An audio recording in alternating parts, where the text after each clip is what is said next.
네, 오늘 저희 세미나에 생각보다 정말 많은 분들이 관심 가지고 찾아주셨습니다. 이 귀한 걸음 해주신 모든 분들께 진심으로 감사의 말씀 드리고 싶고요. 오늘 발표 준비해주시는 연사분들 그리고 패널리스트 분들 어렵게 모셔왔으니까 유익한 정보 많이 얻어가실 수 있었으면 좋겠습니다. 시작하기 앞서 식순을 간략하게 말씀드리겠습니다. 오늘 세미나는 개회식과 2개의 주제 발표로 연달아 진행할 예정이고요. 잠깐 휴식 시간을 가진 후에 마지막으로 패널 토론 진행하도록 하겠습니다.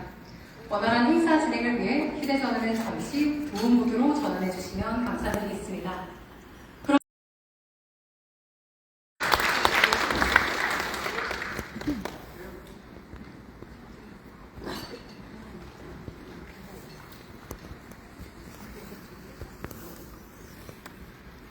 안녕하세요 여러분, 반갑습니다. 그리고 또 환영합니다.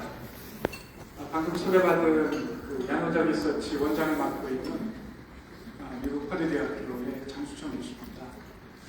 어떻게 미국 대학 교수가 갑자기 이 시간에 나타났나 좀 의아해 생각하시는 분이 계실 텐데요.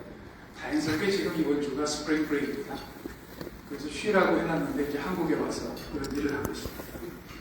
혹시 아직 시차 적응이 안 됐으니까 오늘 제가 하다가 좀 실수를 하더라도 여러분께 좀 용서해 주시기 바랍니다. 오늘 참석자 명단은 저희가 이렇게 좀 추려서 봤어요. 봤더니 굉장히 다양한 분들이 계시더라고요. 눈에 띄는 게 이제 그냥 학생분들은 거의 안 계시고요.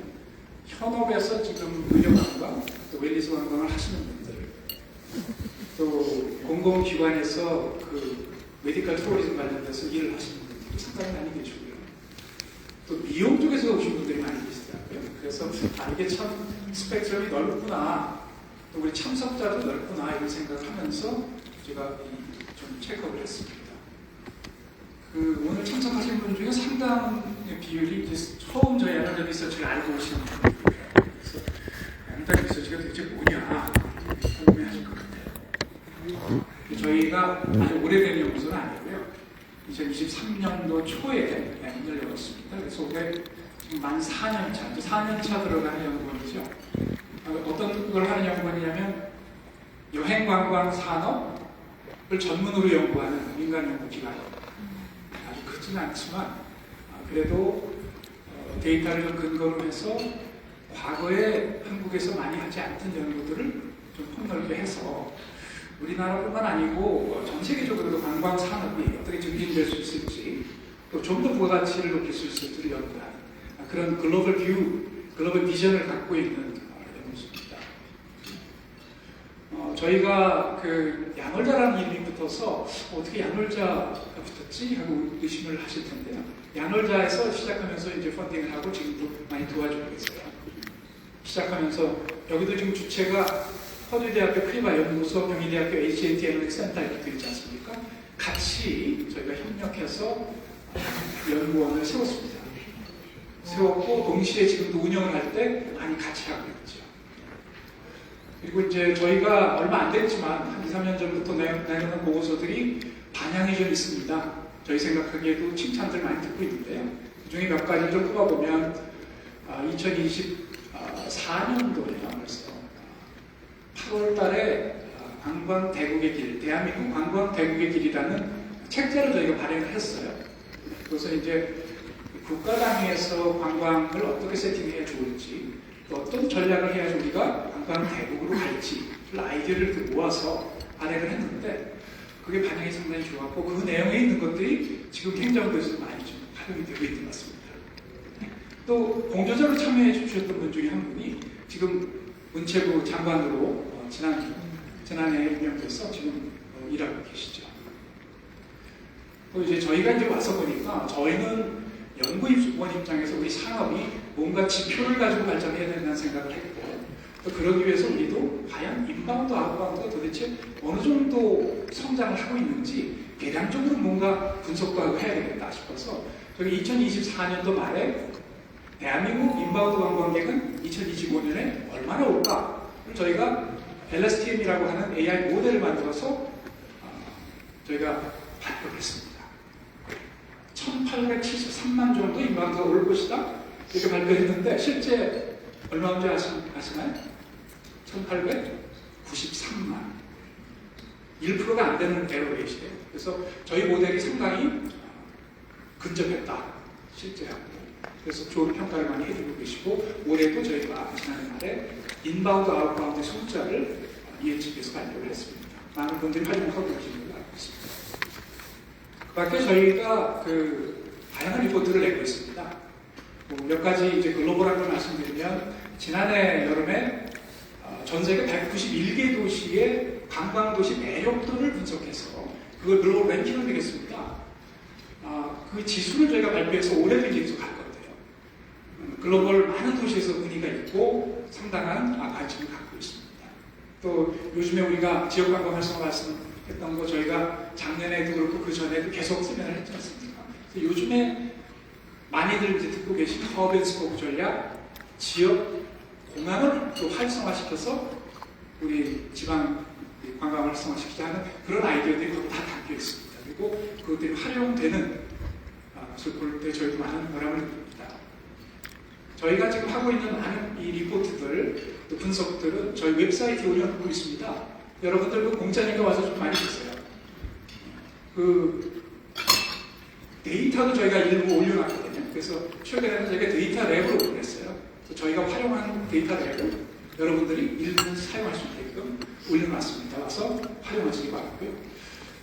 저희가 발행하는 것은 되게 한국어뿐만 아니라 영어로도 발행을 합니다. 그래서 글로벌 오디언스들이 많이 생겨서 지금 올해 초 기준으로는 아마 국내 접속자보다 해외 접속자가 더 많아지는 그런 상황입니다. 그래서 저희도 우리가 비전 자체가 글로벌하니까 연구소가 한국에 있다고 해서 전 세계를 이끌지 말하는 법이 없죠. 그래서 저는 여행관광 산업의 연구원만은 우리도 세계를 이끌어가는 삼성전자 같은 그런 연구원이 있었으면 좋겠다는 생각으로 열심히 일을 하고 있습니다.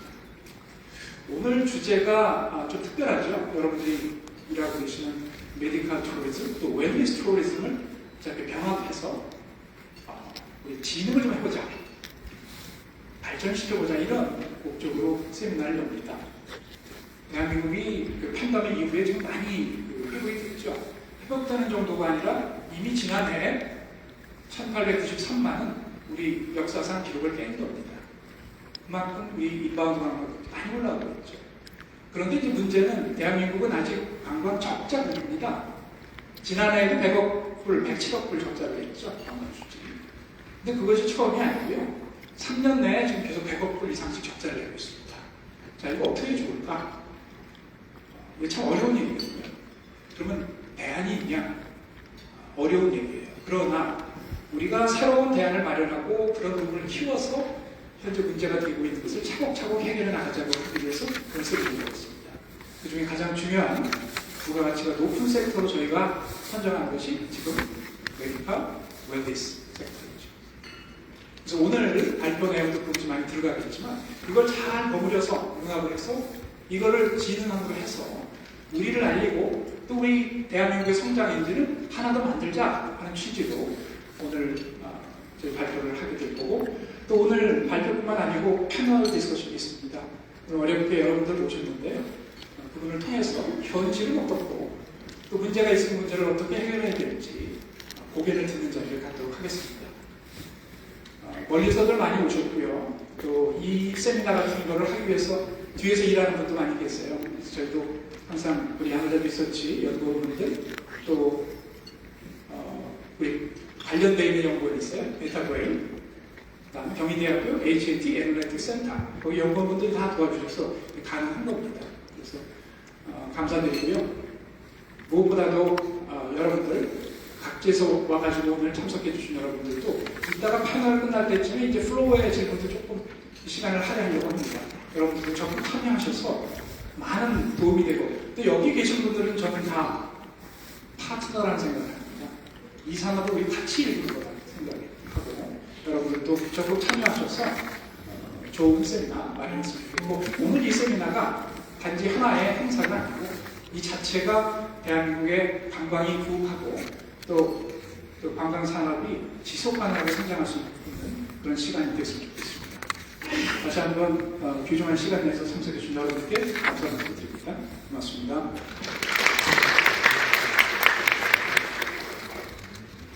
네, 야놀자 리서치에 대한 간략한 소개와 함께 따뜻한 환영의 말씀 전해주셨습니다. 장수철 교수님 감사합니다. 또 오늘 특별한 분께서 저희 세미나에 또 함께해 주셨습니다. 한국관광학회 성원석 회장님께서 이 자리를 빛내주셨는데요. 오늘의 의료 웰니스 관광 세미나에 대체를 축하하는 말씀을 준비해 주셨습니다. 성원석 회장님을 앞으로 모시겠습니다. 큰 박수 부탁드립니다.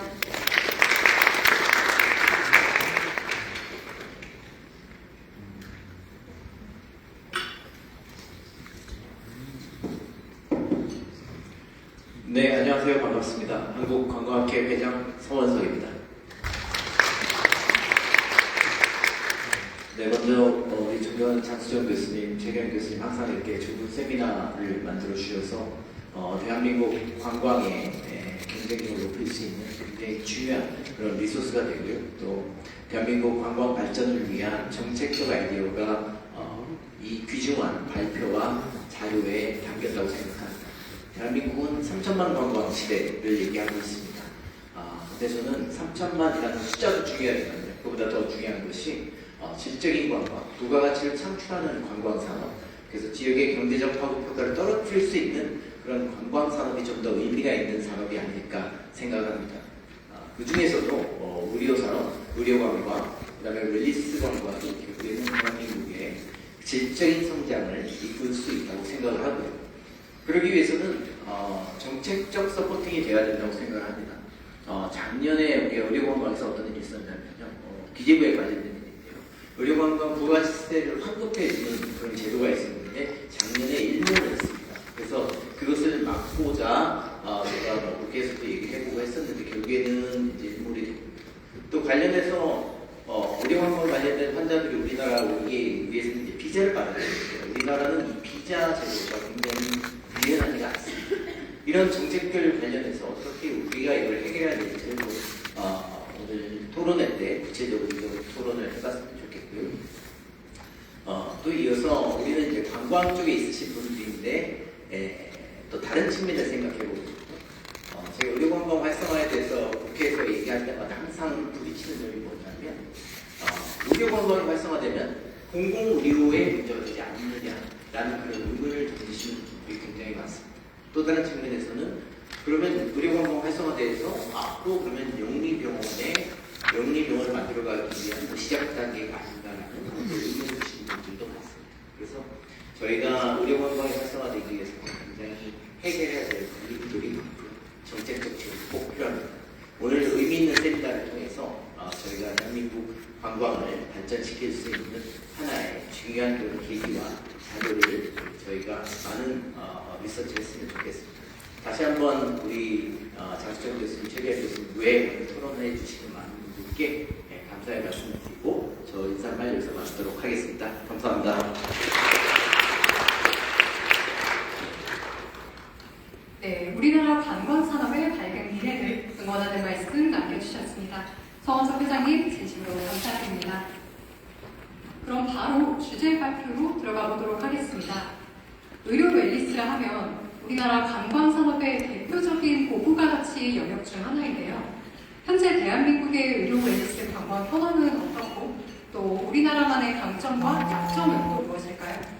오늘의 첫 번째 발표, 바로 의료 웰니스 관광 발전 방향입니다. 발표에는 장수철 교수님께서 수고해 주시겠습니다.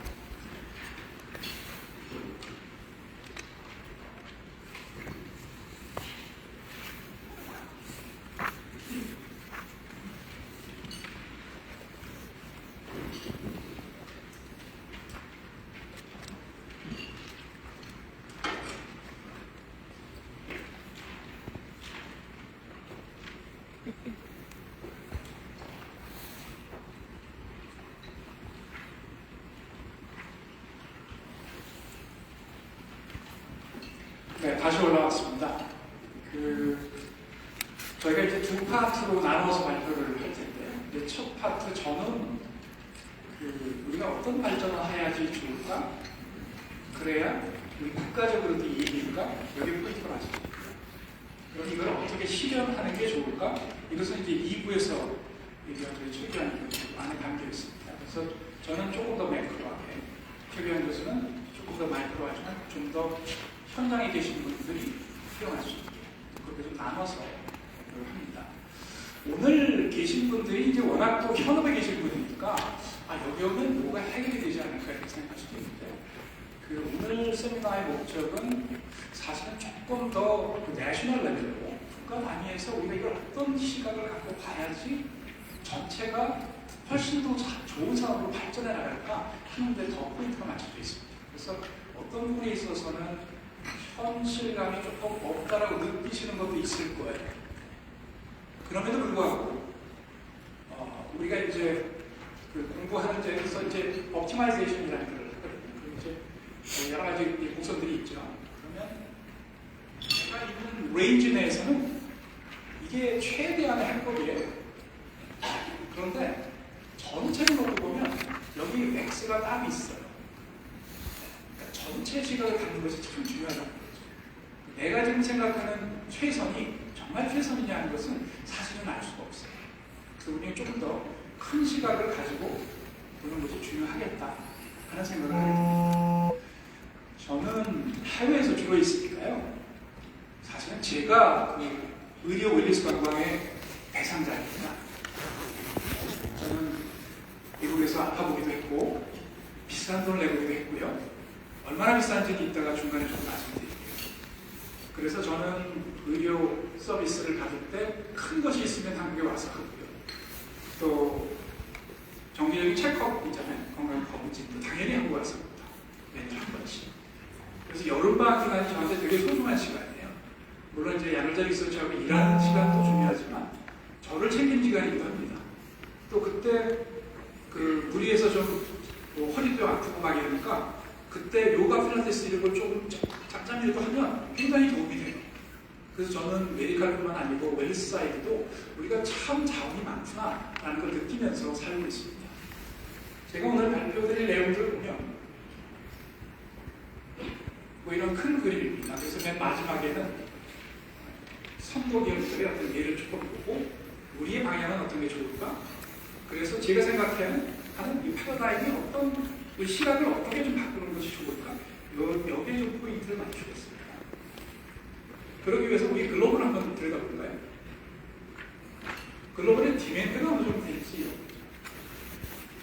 저도 만들긴 했는데 이걸 보면서 좀 느껴요. 이 맨 앞에 있는 게 지금 메디컬 투어리즘. 오늘이 주제가 메디컬 앤 웰니스 투어리즘입니다. 근데 메디컬만 잘라서 메디컬 투어리즘 사이즈입니다. 사이즈가 2025년에 2,784억 달러. 원화로 환산하면 약 1,400조 원. 여전히 감이 없죠. 1,400억 조가 얼마나 되냐? 그러면 우리나라의 올해 정부 예산이 720조 정도 있죠. 한 2배쯤 되는 거죠. 그러면 지금 이게 뭐냐? 메디컬 서비스에 대한 그 사이즈가 아닙니다. 메디컬 투어리즘이라고 하는 것은 이 투어리즘이 뭐죠? 자기가 살고 있거나 거주하는 지역을 벗어나서 즐거움을 찾는 행위잖아요. 즉, 메디컬 서비스를 자기가 있는 지역이 아니고 어딘가 가서 서비스를 받는다. 그것이 다른 나라일 수 있는 거죠. 그게 메디컬 투어리즘입니다. 그 메디컬 투어리즘의 사이즈가 사실은 전체 메디컬 서비스 사이즈의 썩대시겠죠. 일부가 이렇게 되죠. 그러나 여기서 중요한 것은 그 사이즈 자체가 아니고 성장률입니다. 물론 이제 성장률 추적을 어떻게 하냐는 다른데 그래도 이 인스티튜트에서 전반적으로 보니까 상당히 고르게 올라가고 있어요. 성장률이 12.3%입니다. 이거 뭐 거의 나스닥 성장률하고 같지 않습니까? 대단한 성장률이죠. 이런 인더스트리가 지금 있나요? 별로 없어요. 이렇게 커가고 있다. 왜 이럴까? 왜 이럴까? 첫 번째는 자국에서 의료 서비스를 받기가 너무 어려워진 거예요. 미국도 마찬가지입니다. 우리 저 공공의료 지금 우리 얘기하고 있지만 공공의료를 하는 많은 기업이 지금 국내에서 서비스 받기가 어려워지고 있어요. 왜 그럴까요? 첫 번째는 공공의료라고 하는 게 말은 이쁜데 실제로는 굉장히 많은 사람들이 쉽게 의료를 서비스를 받을 수가 있어요. 좋죠. 그런데 어떤 문제가 있냐면 정말 아플 때는 서비스 받기가 어려워요. 왜냐하면 그 오랜 시간을 기다려야 돼요. 일단. 그래서 항상 그 평상시는 큰 문제가 없을 수 있는데 무슨 큰 병이 들었다, 중증이죠. 이런 데 문제가 생겨요. 그래서 암이 걸렸는데 수술이 8개월 이상 핀다. 이런 식이에요. 그게 지금 가장 큰 문제입니다. 캐나다도 마찬가지죠. 캐나다에서 암이 걸려서 초기가 아니라서 기다리기가 좀 어렵다. 그 미국을 와야 됩니다. 보험 없죠? 엄청난 돈을 냅니다. 그러나 돈 있는 사람들은 그렇게 가능한 거죠. 그러니까 이게 어떤 시스템에 따라 다른데 현재는 많은 선진국들이 의료 서비스를 제대로 못 받는 공공의료 시스템이 들어가요. 공공의료는 왜 그러냐? 디맨드는 큰데 실제로 그걸 케어해 줄 수 있는 의사들도 일을 잘 안 합니다. 캐나다에서 그 의사들이 평균 연봉이 3억이 넘진 않죠. 2억 좀 넘을 거예요. 그러니까 어떻게 하냐면 절대 시간 오버타임 안 해요. 주말 절대 안 해요. 수술이 안 잡혀요. 그리고 정말 경쟁력 있는 의사는 미국에 옵니다. 급여가 갑자기 3배가 뛰죠. 이런 식으로 하다 보니까 실제로는 시스템적으로 잘 움직여야 되는데 그게 움직이지가 않고 디맨드만 커지고 서플라이는 적어지고 그런 문제가 있다. 어쨌든 지금 전반적으로 선진국은 다 문제가 돼 있어요. 또 하나는 미국처럼 막대한 의료, 미국은 또 너무 프라이베이타이제이션이 되다 보니까 또 의료 보험도 이게 프라이베이타이제이션이 완전히 되잖아요. 그러니까 완전 이익 추구형이에요. 지나치게 수단을 올려도 누가 컨트롤할 수 없는 시스템. 자기들끼리 손잡고 시스템을 올려도 할 말이 없어요. 거기다가 의사 그 협의체 단체가 로비력이 엄청납니다. 의사 수를 절대 못 올려요. 각 주의 의과대 하나 끝났습니다. 그걸 아무리 늘리려고 해도 로비 단체가 워낙 세기 때문에 국회에서 통과가 안 돼요. 문제가 뭐냐? 저 같은 미국에 사는 사람들은 점점 위기를 느껴요. 저도 아직 급할 때는 의사를 만날 수가 없어요. 누굴 만나야 되냐? 그냥 nurse practitioner라고 수강의사 같은 사람한테 진료를 받아요. 근데 잘 몰라요. 그러니까 정말 내가 어디가 아픈지를 잘 모르는 그런 고통스러운 시간을 견뎌내야 되는 그런 무서운 시간들이 많이 있어요, 생각보다. 그래서 우리가 생각하는 것보다 선진국이 이 의료 쪽이 다 문제가 되어 있습니다. 그래서 저희한테까지 넘어오는 겁니다, 지금 이게. 그것뿐만 아니라 이제 저개발, 특히 이제 중동 같은 경우에는 사실은 돈은 많이 있죠. 그런데 의료 시스템이 전혀 갖춰지지 못하고 있어요. 그래서 어떻게 하냐면 많은 국가들이 당신네들 나가서 의료 서비스 받고 와 보증을 내는 거야, 우리가. 자기네들이 잘 알아요. 그게 안 된다는 거예요. 여기 다 우리 그 손님들이지 않습니까? 얼마나 잘하느냐에 따라서 이 손님들이 되는 거죠. 그 다음에 신흥국 마찬가지죠. 베트남에서 지금 요새 많이 보시죠? 왜 그럴까요? 네, 베트남 경제 성장해서 부자도 생기지만 의료 서비스가 그렇게 못 따라가거든요. 이런 사람들은 돈은 있기 때문에 조금 비싸도 선진국 평서비스를 받기 원하죠. 특히 중증 의료의 경우는 더 심합니다. 이런 것들이 다 우리 대상이 되고 있어요. 특히 메디컬 이 투어리즘이 저희한테 굉장히 소중한 것은 메디컬 투어리즘을 잘하는 나라가 그리 많지 않다는 겁니다. 여러분들 메디컬 투어리즘 하면 생각나는 나라가 어디죠? 태국이에요, 태국. 태국이 굉장한 방향을 갖고 있어요. 또 터키 얘기도 나오죠? 네. 모발 쪽에는 터키죠. 또 멕시코. 국경에다가 미국 사람들이 워낙 비싸고 그러니까 국경에다가 병원 차리면 너무 잘 되잖아요. 그러니까 디맨드는 무궁무진하게 많이 나올 수가 있는데 실제로 이거를 잘 수확하는 데가 그리 많지 않아요. 그래서 우리한테 기회가 많이 있더라고요. 물론 일본도 잘합니다. 웰리스 산업을 한번 볼까요? 웰리스는 이게 우리가 아직 제대로 오픈이 안 돼서 그렇지 글로벌리는 시장이 훨씬 더 큽니다. 왜냐면 너무나 다양한 스펙트럼이 있지 않습니까? 여기 지금 보시면 이게 성장률 자체는 아까 그 12%가 넘는 것보다 적지만 원래 사이즈 자체가 커요. 어느 정도 크냐면요. 2024년 기준으로 6.76조 달러예요.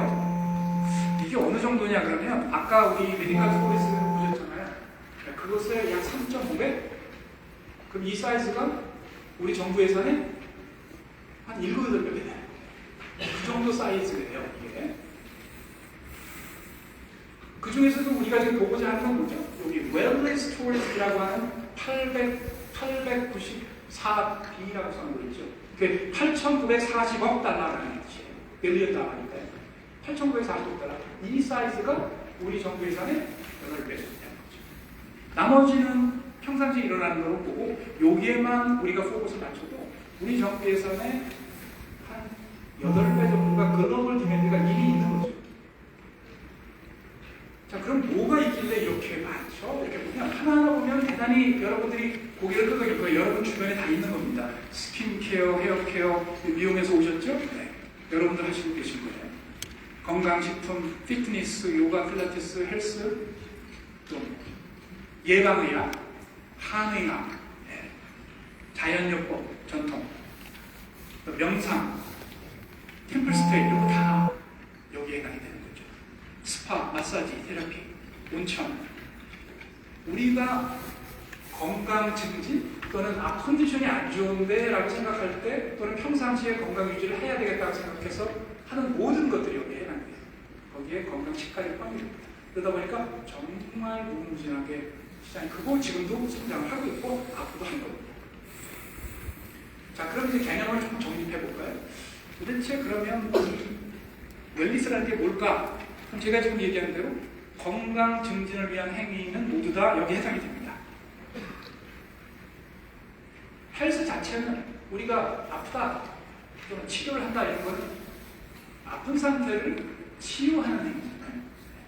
그런데 아프기 이전에 또 아픈 사람이 좀 나아서 건강 관리를 하는 스테이지에서는 이게 전부 다 웰리스에 해당이 됩니다. 그러니까 이것이 잘 되면 우리가 소위 얘기하는 웰빙한 라이프가 되는 거죠. 웰빙은 원래 학술적으로는 라이프 사티스팩션의 개념이에요. 우리 인생 동안에 얼마나 행복하냐를 학술적으로는 웰빙이라고 얘기해요. 그래서 웰빙이 데일리 베이스의 개념은 원래는 아닙니다. 정말 웰리스를 잘해서 건강하게 즐겁게 살면 나의 인생의 웰빙이 다가온다 뭐 이런 개념이에요. 그래서 웰빙을 서포트하는 게 웰리스라는 거죠. 그래서 그게 다 차원적입니다. 자, 이제 그 치료 얘기도 했고 제가 웰리스 얘기를 했으니까 개념적인 걸 한번 정립을 해볼까요? 왜 제가 이 말씀을 드리냐면 현업에서 하나하나 오늘의 문제점을 보다 보면 큰 그림을 놓쳐요. 그래서 저는 이게 어떻게 연결이 되어 있는지를 큰 개념을 먼저 정립을 한번 해보는 게 중요하다고 생각합니다. 첫 번째, 우리가 보통 많이 하는 치료라고 하는 개념은 어디서 하냐면 아프면 병원에서 치료하는 거예요. 또는 뭐 성형도 사실은 뭔가 바꾸는 치료를 하는 거죠. 더 이뻐져야 되겠다고 해서 피부 미용하는 거죠. 그런데 실제로는 그 이전에 예방이 훨씬 큽니다. 그런데 웰리스는 상당 부분이 예방에 해당돼요. 또 이것이 다 나은 다음에 저 관리 차원으로 가잖아요. 그럼 그것도 웰리스에 해당이 됩니다. 그래서 사실은 우리가 중간에 들어있는 이 의료 또는 치료라고 하는 행위, 이것을 우리가 메디컬 투어리즘에서 대단히 중요한 것이라고 보지만 실제로는 사전 사후라는 개념에서는 웰리스가 훨씬 더 큰 사이즈가 되는 거죠. 그리고 이것이 연결이 되어야만 되는 거죠. 이거를 굉장히 잘 연결한 데가 바로 태국입니다. 부가가치를 본 거죠. 내가 비행기 타고 와서 병치료만 하고 바로 떠나게 만든다. 여러분 현업에서는 아마 그럴 거예요. 언제 내가 오늘 연결해서 하겠어. 효과적으로 치료만 하는 것도 큰일이에요. 그러니까 누군가는 이 기획을 해줘야 되는데 이 기획단에서 이 마인드가 지금 없는 거죠. 왜 없냐면 이런 개념화가 안 돼 있어서. 그래서 저희가 컨셉츄얼라이제이션을 자꾸 얘기하는 이유는 우선은 인더스트리 뒤에 존재하고 있는 개념화가 참 중요합니다. 그것을 통해서 우리가 사람을 바꿔갈 수 있다. 자, 그러면 왜 웰리스가 과연 이렇게 성장이 지속적으로 될까? 또 사이즈가 클까? 시간이 길지 않으니까 포인트만 말씀드리면 어쨌든 지금은 치료 중이면서 예방 중심으로 가죠. 지금도 유튜브 제일 잘 되는 게 뭐예요? 건강 관련된 유튜브예요. 이걸 보고 암에 걸린다? 또 어떻게 해야지 노년의 삶이 행복해진다? 이런 게 다 지금 이런 차원이에요. 고령화가 확대되니까 너무나 당연한 거죠. 또 만성질환이 지금 참 많습니다. 그러나 병원에 가면 특별한 약이 없거나 잘 모르겠어요. 그런데 아파요. 그런 것들은 다 웰리스로 치유가 가능하다는 거죠. 그래서 정신건강이 점점 중요해지죠. 우리 여기 저 회사 다니면서 스트레스를 매일 받으시는 우리 여러분들 봤나요?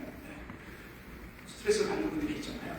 그런 분들 어떻게 해야 돼요? 평상시에 뭐 요가나 필라테스 영상을 통해서 이 스트레스를 저감시키는 노력을 해야만 버틸 수가 있잖아요.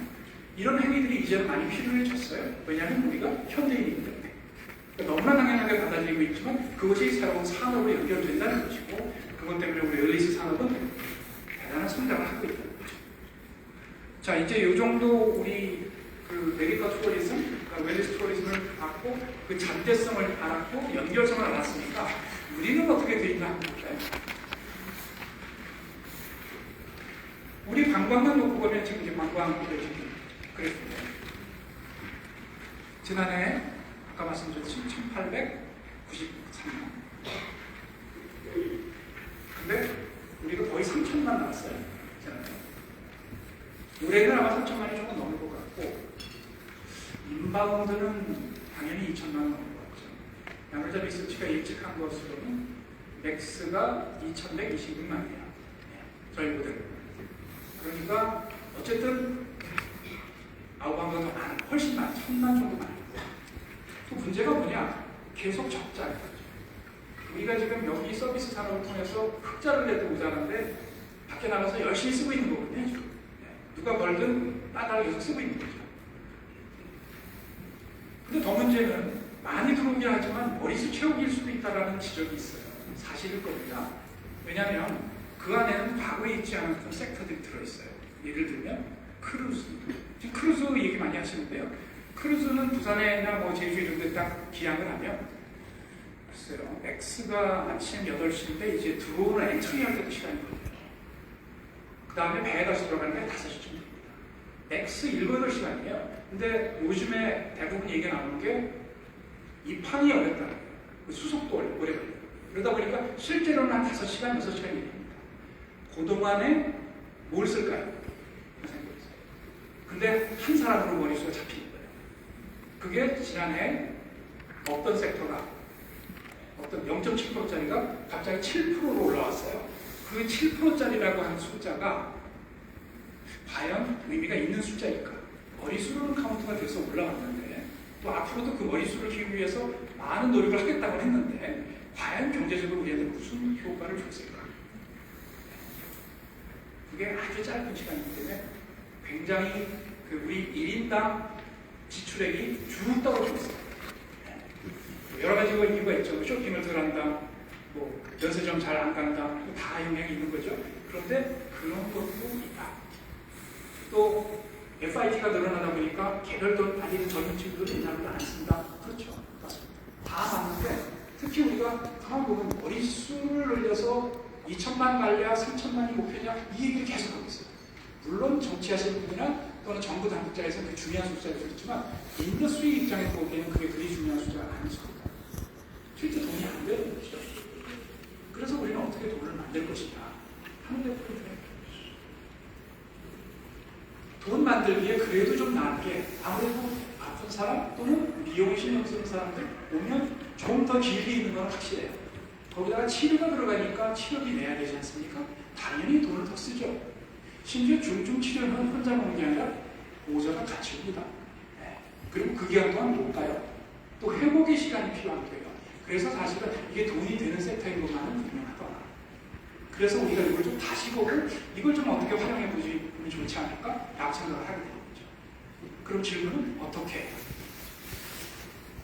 자, 이 자체만 놓고 보면 2024년도에 우리가 117만 명 정도 외국인 환자를 취했다고 그러죠. 네. 대단한 숫자인데 100만이 넘어왔어요. 이 중에서 서울이 한 100만 정도 돼요. 99만 미천입니다. 거의 100만입니다. 85%가 서울에 있죠. 나머지가 지방이죠. 그럼 얼마나 썼느냐? 전체가 아마 1조 4천억 정도 썼다고 해요. 네. 평균으로 내보면 당연히 1인당 지출이 많아요. 문제는 메디칼은 그런데 웰리스는 어떠냐고 보면 웰리스는 전혀 우리가 관심을 안 기울이고 있다. 왜 그러냐면 웰리스 산업에서 외국인의 소비 섹터를 보면 5% 정도입니다. 그러니까 이게 전혀 아직은 정책 차원에서 뭔가 노력을 한다거나 이런 게 또 뭔가 연결해서 더 노력을 한다거나 이런 부분이 아직은 우리가 시작 단계에 있다는 생각을 하게 됩니다. 그럼 우리가 할 수 있을까? 생각을 해보죠. 어떤 점에서 할 수 있을까? 라고 한번 생각을 해보죠. 그래서 우리 나름대로의 스트롱 포인트를 찾아봤어요. 첫 번째는 우리는 확실한 무기가 있습니다. 여기 이제 미용 쪽에서 많이 오셨거든요. 우리 K컬처, 또 K드라마, 그죠? 이거 다 기여를 합니다. 우리는 엔트리 시킬 수 있는 아주 중요한 무기가 있어요. 이 문화라고 하는 무기가 참 우리도 감사하게 전 세계에 지금 곳곳에 있습니다. 저희 퍼드 대학이 웨스트 라파엘 인디애나라는 시골주에 그것도 아주 작은 학교 도시예요. 그런데 거기 있는 학생조차도 코리안 팝 컬처에 대한 얘기를 하면 금방 하는 거예요. 젊은 친구들은 다. 심지어 제가 그전에도 한번 소개한 적이 있는데 학교 근처에 스타벅스에서 저는 뭐 다른 거 좀 보고서 좀 쓰고 있다고 그러는데 그거 한번 떠들어서 이렇게 보니까 자기들끼리 큰 이렇게 모니터 모니터니 GD 얘기를 그렇게 하더라고요. G 드래곤 패션에 대한 자기 디스커션을 하는 거예요, 자기들끼리. 이야, 이 시골에서 이 학생들이 대단한 프로입니다. 이거를 다른 나라는 갖고 있지 않는데 우리는 갖고 있어요. 그래서 우리 엔트리 레벨에서의 문이 굉장히 넓게 열려있는 나라다. 이거 저는 굉장히 스트롱 포인트다.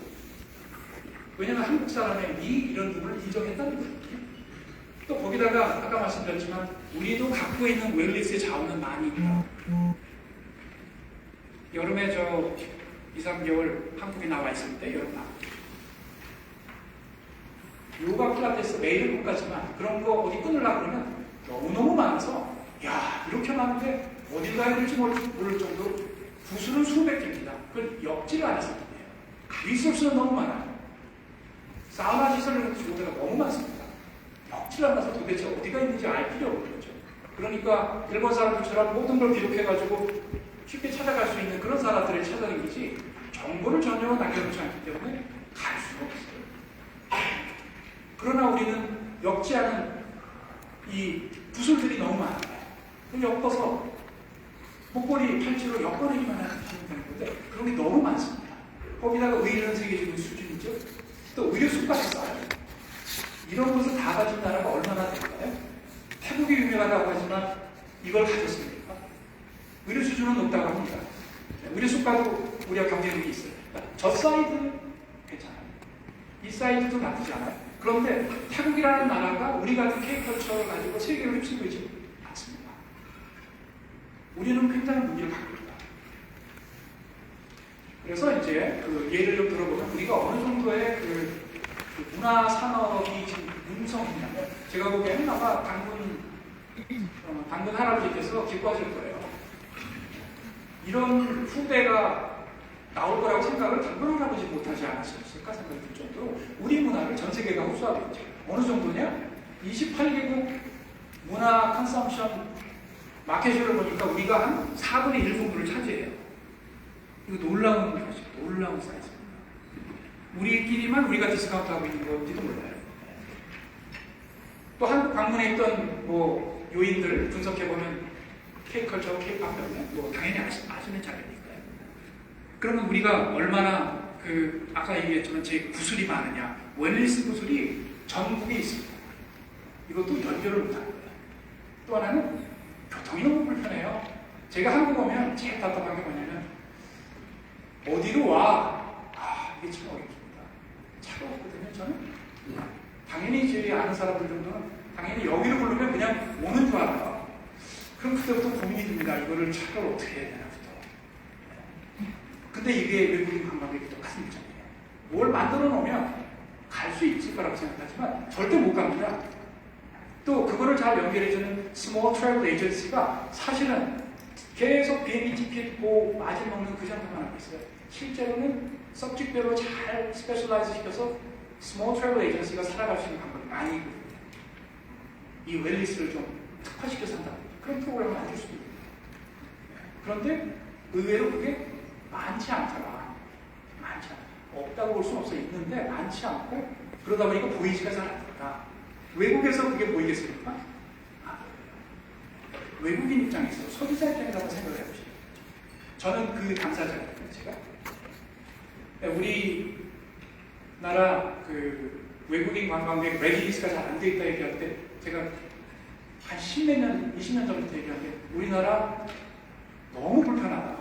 카드가 안 되는 나라가 도대체 어디입니까? 온라인 무슨 오다 하는데 어떻게 이렇게 다 막아놓고 하라고 자기들은 편하다고 그러는데 나는 너무 불편하다. 택시도 못한다? 그걸 몰라요. 그렇게 얘기해요. 최근에 이제 조금씩 틀렸어요. 카드 얘기해야 되니까. 네. 그러니까 그게 어딘가 쓰면서 모든 사람이 리포트에 다 들어가요. 네. 거의 20년 전부터. 왜냐면 저는 자주 다니면서 계속 그렇게 됐거든요. 네. 그런 생각으로 살아보진 않는데 그걸 비즈니스를 하겠다는 거기 때문에 사실은 저는 제일 중요한 거는 소비자 입장이 되거나 외국인 입장이 돼서 한번 여러분의 비즈니스를 다시 봐라. 이 얘기를 꼭 하고 싶어요. 부수는 많이 있다. 연결이 안 됐다. 의료기술 수준에 대한 건 제가 뭐 다르게 얘기 안 해도 여러분도 너무 잘 아시죠? 심지어는 미용 관련해서는 이제 뭐 세계 유명한 사람들이 자꾸 찾아와요. 그리고 다 국제적으로도 이미 많이 알려진 사실이죠. 거기다가 이제 그 선진국이 문제가 아니라 저는 이렇게 생각하거든요. 여전히 선진국은 그런 사람도 있지만 이렇게 내려다보는 사람이 분명히 있어요. 그 컬처가, 웨스턴 컬처가 동양의 컬처를 이제 우리끼리 얘기합니다. 이렇게 내려다보는 게 없다고 볼 수 없어요. 그런 그룹 많이 있어요. 그러나 우리가 동남아든 우리 주변국은 그런 게 없습니다. 우리를 이렇게 올려다보죠. 태국 가서 이렇게 보면 얼굴만 하얘도 저를 이렇게 쳐다보죠. 제가 잘생겨서 보는 게 아니라 얼굴이 하얘는 거 쳐다보죠. 하얘지고 싶거든요. 그게 다 대상입니다. 그런데 그 사람들이 점점점 돈을 많이 벌고 또 부자들이 생겨나지 않습니까? 그런 사람들이 우리한테는 다 타깃이다. 그래서 사실은 이거를 많이 알리고 여러분이 그 베트남 주인이라고 생각하고 돈을 좀 벌어서 람보르기니 차를 샀는데 자기 여자친구 더 이쁘게 해주려고 생각하는데 아무 아이디어가 없을 거예요. 의외로 우리는 다 알지 않겠어 하지만 그렇지 않을 수 있거든요. 또 거기다 싸죠? 아까 지금 말씀드렸죠? 얼마나 쌌냐면요. 제가 20년 전 얘기를 드려볼게요. 2023년, 제가 20년이 좀 더 됐네요. 제가 캔서스 스테이시라는 데서 교수를 하고 있었는데, 퍼든이 2005년에 갔기 때문에 이제 그 캔서스 스테이시에 있을 때, 한국에서 어학연수로 학생이 있었어요. 저하고 직접 아는 건 아니고, 저하고 아주 친한 마케팅 한국계 교수의 조카예요. 저도 이렇게 모임 자리에서 보고 했던 친구인데 이 친구가 교통사고를 당했어요. 그런데 인슈런스가 없는 거죠. 거기다가 뇌를 다쳐가지고 급히 그 맨하탄 캔서스라는 데 너무 작아서 뇌 수술을 할 수 있는 병원이 전혀 없어요. 그래서 토피카라고 하는 그 주도에 가가지고 뇌 수술을 급하게 하긴 했어요. 수술을 잘 됐다 그래요. 부모님이 어느 대학 교수로 있어요. 두 분 다. 얼마 정도 나왔을 것 같아요? 기술을 한 차례 2023년이에요. 100만 불이 조금 더 남았어요. 100만 불이라는 게 그때 환율로 1100 얼마였기 때문에 1억 정도 수준이 나왔어요. 11억. 우리는 뭐 당연히 그렇게 생각하고 있었죠. 어떻게 했을까요? 아이를 데려가려면 어쨌든 돈을 내야 되잖아요. 그래서 두 분이 평생 모신 아파트를 팔았어요. 아이는 지금 그래도 잘 다행히 크고 있다. 20몇 년 전 얘기입니다. 지금 얼마예요? 그거. 그래서 저도 왜 여기 와서 하느냐? 이게 보험료, 저희가 좋은 보험이에요. 20%밖에 안 되지만 그 자체가 너무 비싼 거예요. 손을 댔다 그러면 수술카를 댔다 그러면 일단 5만 불, 10만 불 이렇게 시작해요. 그러니까 여러분이 상상할 수 있는 수준의 그 수가가 아닙니다. 전혀. 그래서 미국이 의료 때문에 개인 파산이 있고 결국은 수술하다가 그 못 갖고 하늘나라 간다라는 게 사실입니다. 오죽하면 멕시코 가서 모든 걸 메디컬 해결하겠어요. 어쩔 수 없는 선택이에요. 어쩔 수 없는 선택. 그 정도로 차이가 많이 나요. 그래서 우리가 생각하는 것보다 굉장히 가능성이 높다라는 게 이런 것들을 굉장히 많이 알아요. 우리가 이렇게 갖춰져 있고 이렇게 수가가 낮으면서도 효과적으로 빨리 하고 있다는 걸 교포 한국 사람이 알지 미국 사람은 모릅니다. 만약에 안다면 BTS 같은 엄청난 임팩트가 있을 수도 있어요. 그걸 우리가 충분히 알고 있지 못한다. 자, 다 좋은 것만 있는 건 아니니까 우리 제약요인 한번 볼까요? 제가 약점이라고 하기에는 좀 애매해서 말을 좀 바꿨어요. 지금 우리 제약하는 도대체 뭐가 있을까? 10분 정도 남았죠? 이거는 그냥 아이디어 차원입니다. 그러나 이 아이디어가 현상을 타파하자라는 개념이에요. 여러분도 아시지만 변화는 아프고 비상식적으로 보일 수가 있어요. 그러나 한참 지나고 보면 그때 그 변화가 우리한테 큰 것을 가져다 주었구나라는 생각을 하게 됩니다. 그래서 저는 큰 선에서는 하나가 분절이 있습니다. 무슨 의미냐면 우리 산업 구조 자체가 여러분도 여기 메디컬 투어리즘 담당하시는 분들은 웰리스를 쳐다도 안 보시고 다른 산업으로 여기실 수도 있어요. 또 웰리스 쪽 하시는 분은 병원 어쩌고 이런 거는 우리하고 상관없어라고 아주 구조적으로 다른 산업으로 디파인하고 계시는 거예요. 그런 분절이 있는 겁니다. 또 거기에 맞춰서 정부도 법도 따로 있고 부처도 달라요. 그래서 우리 거버넌스라는 입장에서도 완전히 다른 섹터로 관리가 되겠죠. 시장 확장도 마찬가지예요. 이걸 완전히 다른 구조적으로 다른 시장으로 보니까 연결하려는 시도도 없고 지금 그런 시도가 일부 있긴 하지만 너무 미니멀하더라. 이게 시장 확장의 분절이에요. 또 하나는 밸류체인의 분절이에요. 우리가 프로덕트를 생산하다 보면 항상 3단계잖아요. 생산, 유통, 소비. 그리고 피드백이 오는 거죠. 근데 생산? 의료에서 생산을 뭐죠? 치료? 이런 거는 우리가 병원에 해야 돼요. 병원은 충분히 있더라고요. 우리 여기 강남 어디 들어가면 뭐 엄청난 숫자의 이 피부 미용 성향이 있지 않습니까? 또 디맨드 사이드 볼까요? 우리가 잘 개척하거나 알리지 않아서 그렇지 잠재 고객이 전 세계에 있습니다. 전 세계에.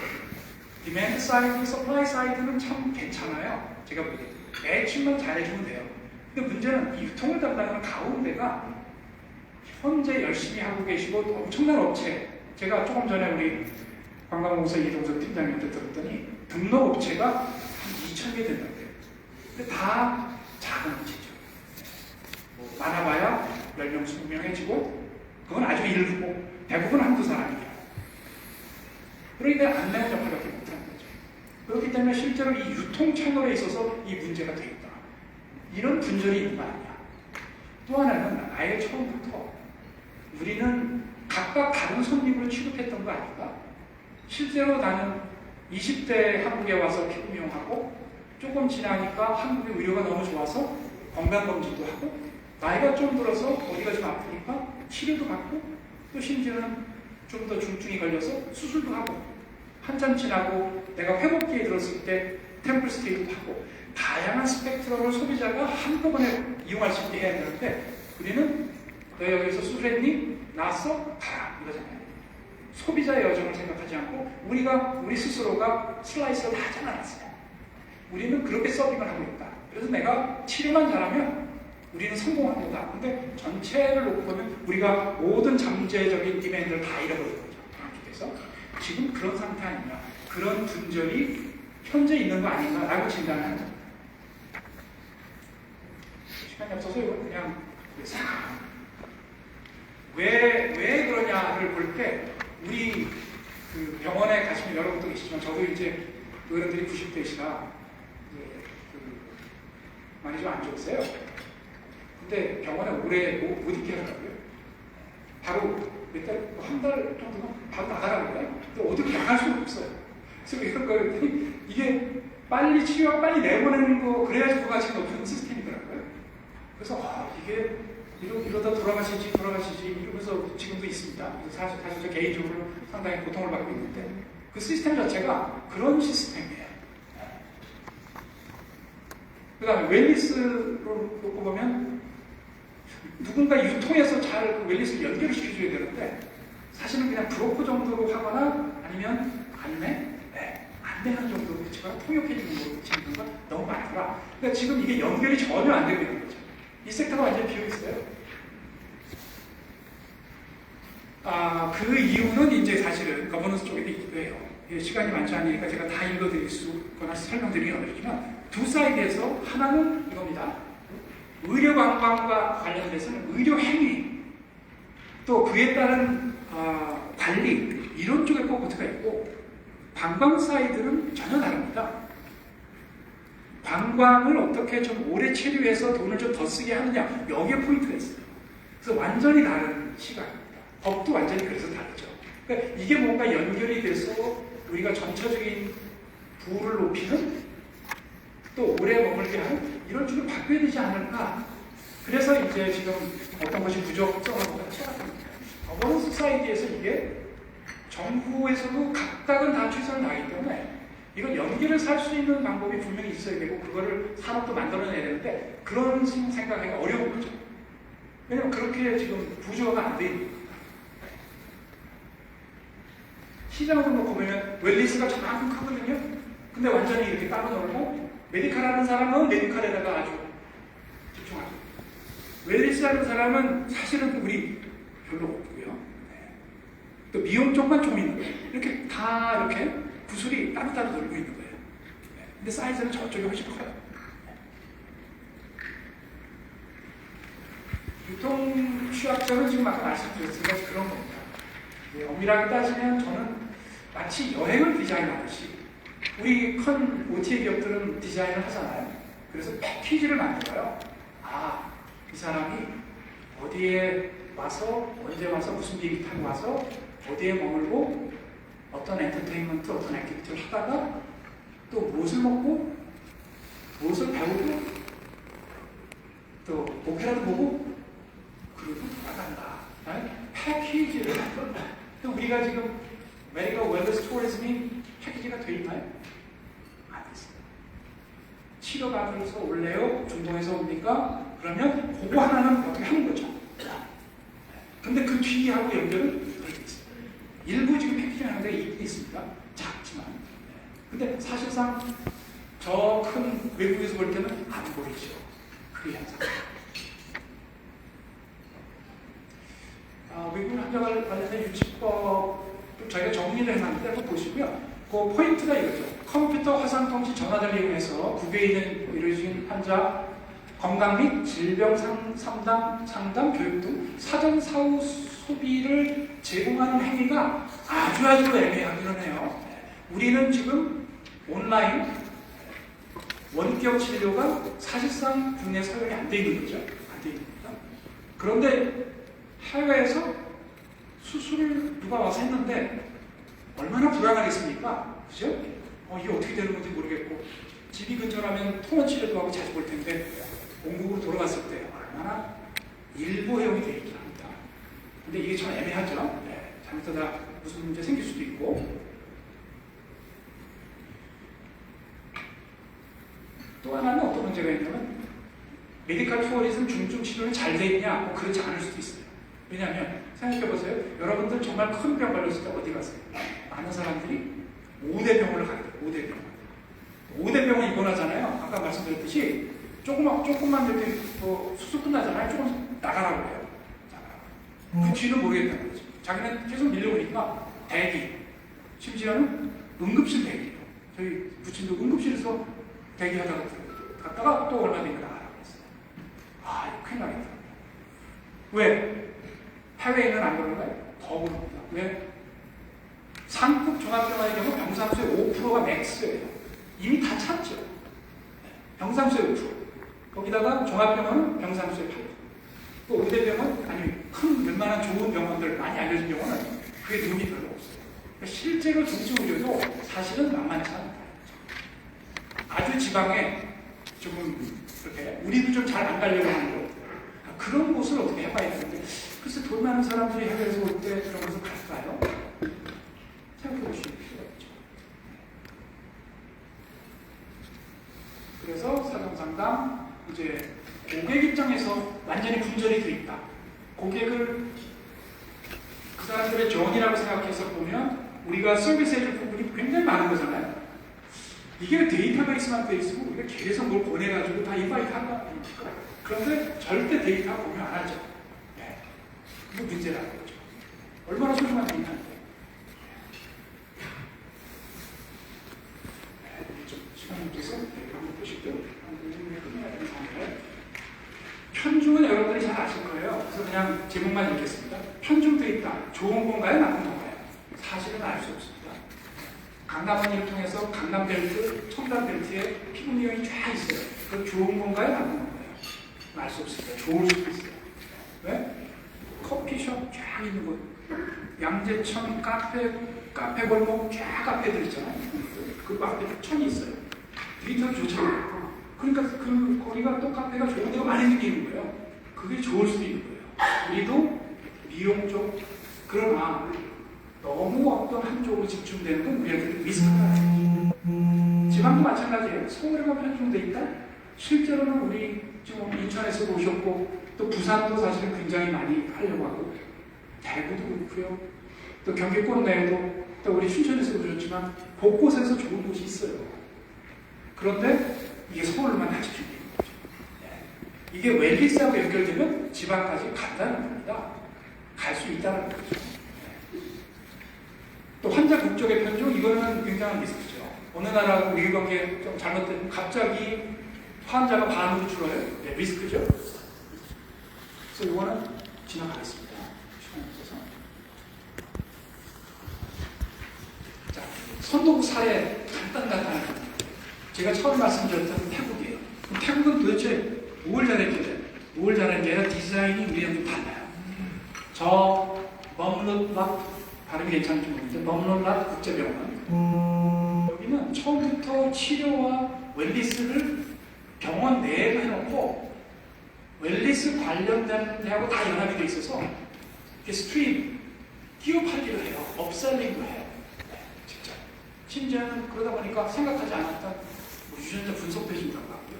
호르몬 수치 측정해주고 또 줄기세포 이런 것도 한다고 하고 막 기업하는데 부가가치가 계속 올라가는 거죠. 자기는 다른 치료 때문에 갔는데 관심 있는 게 자꾸 생기는 거죠. 거기다가 아니 노실이 뭐예요? 가서 시력 측정 좀 하세요. 거기다가 바로 당일에 안경도 만들어줘요. 우리도 다 가능한 거거든요. 그런 걸 하는 겁니다. 그런 걸 하는 거예요. 우리가 불가능해? 우리가 더 잘해요. 우리는 그렇게 시스테매틱하게 이렇게 프로덕트로 전혀 만들지 않았어요. 왜? 의료를 제공하시는 분들이 우리가 그것까지 해야 돼? 이런 마인드가 굉장히 많았어요. 멕시코, 아까 말씀드렸죠? 네, 국경에 가면 다양한 의료시설이 있지만 여기는 유명한 게 치과예요. 한 600명 덴티스트들이 한 350개 그 치과에서 당일 서비스.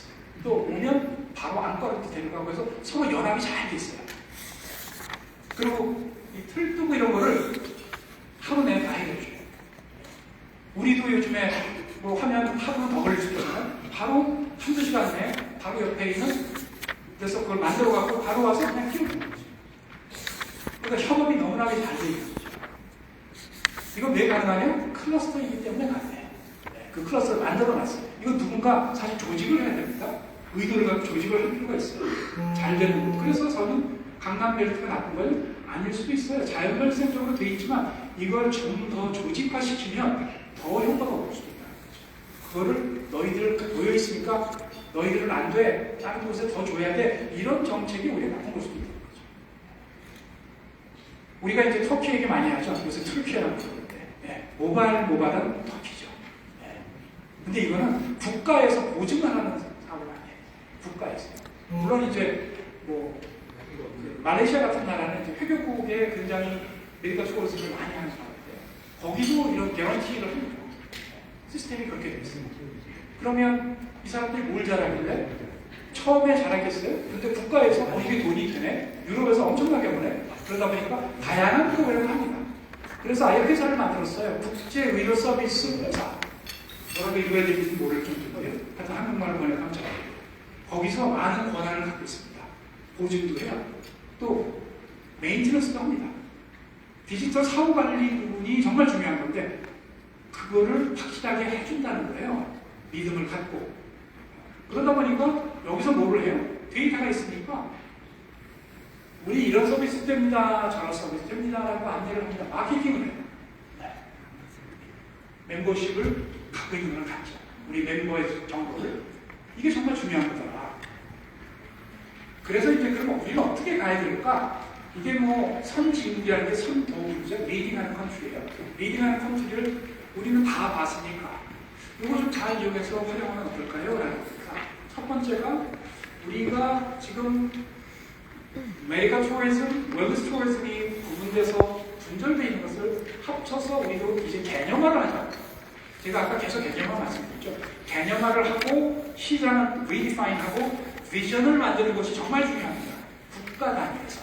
이건 개별은 잘 모르실 수도 있어요. 근데 이 그림이, 이 청사진이 너무너무 중요합니다. 근데 과연 우리가 그런 청사진을 갖고 가봤느냐? 우리 이제 그럴 때 되지 않았냐 해서 이 세미나를 조금 더 다른 시각으로 저희가 랩핑을 하려고 노력을 합니다. 현실적이지 않을 수도 있지만 그러나 우리가 목표 지점이 저 멀다고 해서 그거를 세팅을 안 해놓으면 우리가 어디로 가는지도 모르고 지금 하고 있는 것이 다 잘했다라고 평가할 수 있어요. 그래서 지역 거점 클러스도 우리도 어떤 특정 부분에 대해서 고려할 수 있지 않을까? 또 종합 컨트롤 타워 이 부분도 좀 아쉽고 우리도 가능할지 모르지만 고려할 수 있지 않을까? 또 우리가 자꾸 유통 얘기했는데 결국은 플랫폼으로 가야 되잖아요. 전 세계에서 그걸 들여다보고 올 수 있어야 되는데 그 플랫폼화 시키는 것이 어떨까?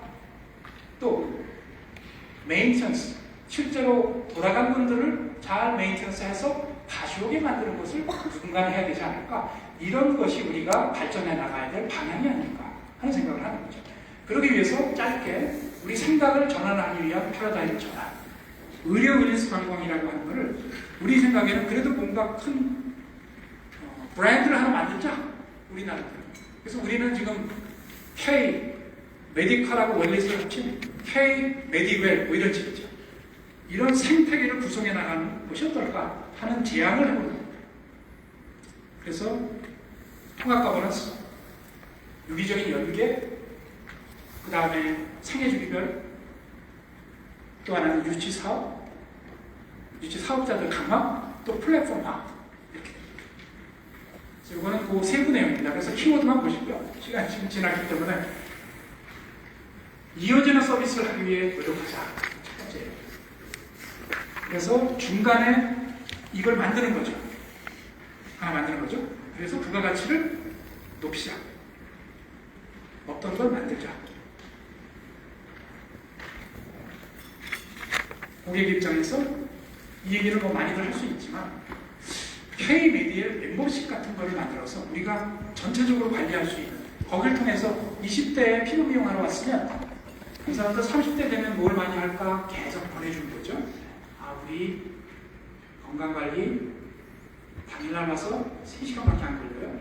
근데 여러분 결과를 알고 돌아갈 수 있고, 만약에 병이 나면 바로 병원에 연결할 수 있어요. 이런 식으로 서비스를 하는 거죠. 그리고 수술을 하면 웰니스하고 연결해서 회복기를 갖게 해드려요. 이런 전체적인 거를 개인이 알아보게 하지 말고 이 이어지는 서비스를 그 개인들한테, 잠재 고객한테 보여주면서 그 사람들을 끌어들일 수 있는 이런 큰 상품을 만들어 보면 어떨까 하는 거죠. 결국은 이게 OTA로 가져야 될 것 같아요. 크게 온라인상으로.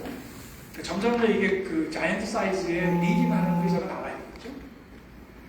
또 국가 단위에서도 이걸 관리를 서로 하면서 잘 발전시켜 나가야 되겠죠. 결국은 그래야만 더 많은 사람이 정보를 통해서 여기를 찾고 우리나라를 찾지 않을까 하는 생각입니다.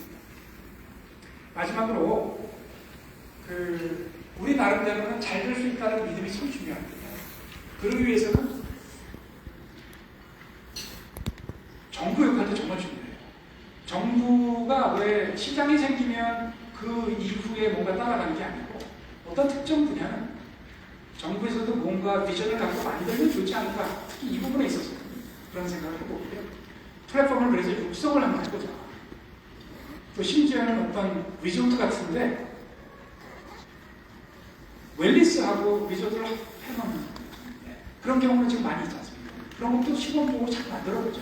그래서 우리가 K비겔로 새로운 생태계를 한번 만들어 나가면 어떨까? 그렇게 할 때 우리 생각에는 대한민국 관광의 새로운 성장 엔진, 새로운 엔진이 서브섹터에서 하나 생기는 거 아닐까?